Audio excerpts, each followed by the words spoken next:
Hi everyone, welcome and welcome back to my channel. This is Shubhodip Mondal, a second year MBBS student of Mednipur Medical College and Hospital.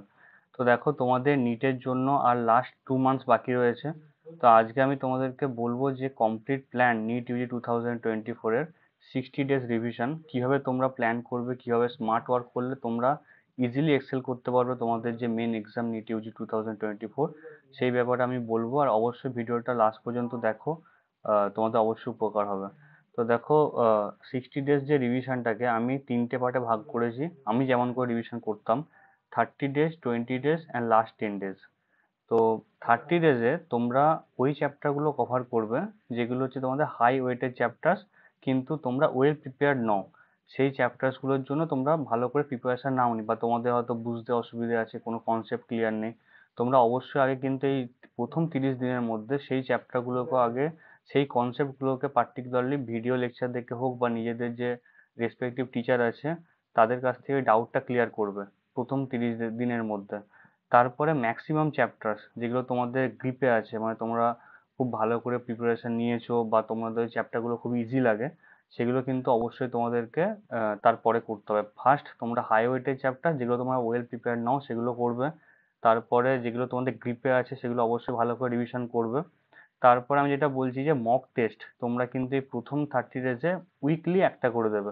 আমিও তাই করতাম। তার কারণ হচ্ছে যে এখন তোমাদের কনসেপ্ট ক্লিয়ার করার সময় প্রথম যে 30 দিনটা, বা তোমাদের যে যে টপিকগুলো, যে যে কনসেপ্টগুলো তোমরা বুঝতে পারোনি সেগুলো ভালো করে ডাউট ক্লিয়ার করতে হবে তোমাদেরকে।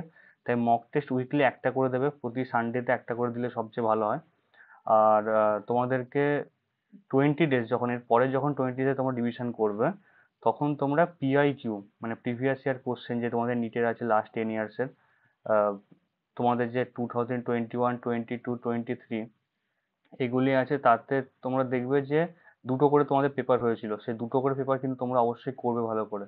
পিআইকিউ, তারপর তোমাদের এনসিআরটি এক্সাম্পলার। এনসিআরটি এক্সাম্পলার কিন্তু অনেকে মিস করে যায়, এনসিআরটি এক্সাম্পলার অবশ্যই ভালো করে করবে, কারণ ডাইরেক্ট কোশ্চেন আসে। 2021 থেকে তো অনেক কোশ্চেনই এসছে। তারপরে তোমাদের এনসিআরটি ইনটেক্সট কোশ্চেন যেগুলো, এগুলো তোমরা অনেকে মিস করে যাও। এনসিআরটি ইনটেক্সটে কিন্তু প্রচুর কোশ্চেন থাকে যেগুলো প্রতি বছর রিপিট হয়। তোমাদেরকে ওই ইনটেক্সট কোশ্চেনগুলো কিন্তু ওই মাঝের যে 20 ডেজ আছে ওর মধ্যে কিন্তু কভার আপ করতে হবে। প্রথম 30 দিনে তোমাদের মোটামুটি একটা ঠিকঠাক রিভিশন হলো। তারপরে তোমরা PIQ, NCERT example, NCERT intext question এগুলো করবে।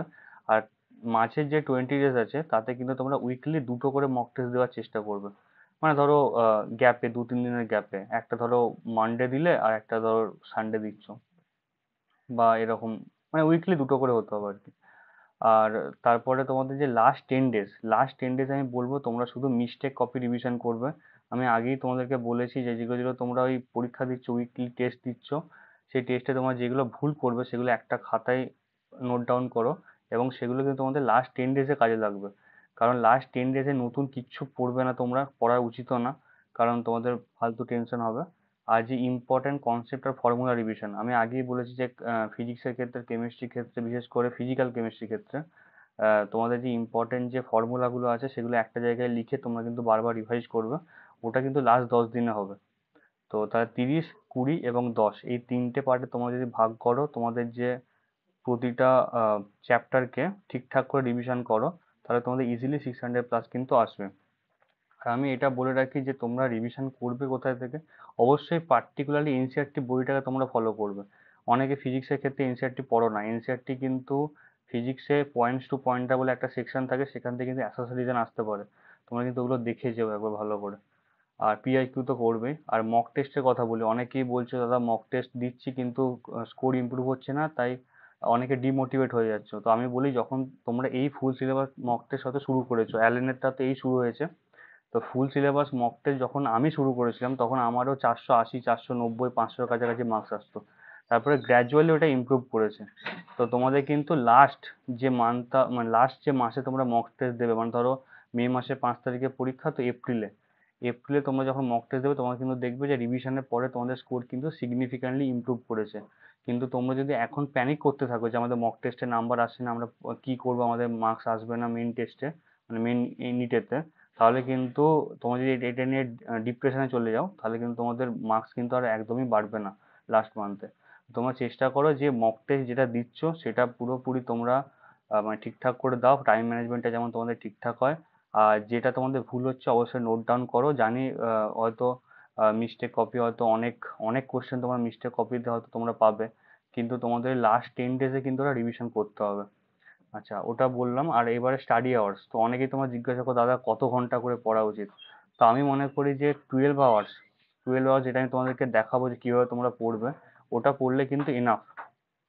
তো প্রথমে বলি যে মর্নিং মানে সকালে উঠে যে 3 ঘন্টা, সেটা তোমরা অবশ্যই দেবে যে তার আগের দিনে তোমরা কি পড়েছো। মানে তোমরা যদি মন্ডেতে মর্নিং এ 3 ঘন্টা পড়ছো, তো সানডেতে যেটা পড়েছো, যেটা রিভিশন দিয়েছো, সেটাই তোমরা আরেকবার দেখবে যে আমরা ফিজিক্স কেমিস্ট্রি বায়োতে কোন জিনিসগুলো আমার কালকে পড়েছিলাম, তো আজকে সেগুলো আমার মনে আছে কিনা, রিটেন হচ্ছে কিনা, সেটা অবশ্যই লাস্ট প্রথম যে 3 ঘন্টা মর্নিং এ সেটা দেবে। তারপরে নেক্সট আফটার 1 আওয়ার ব্রেক, তারপরে 1 ঘন্টা ব্রেক নেবে।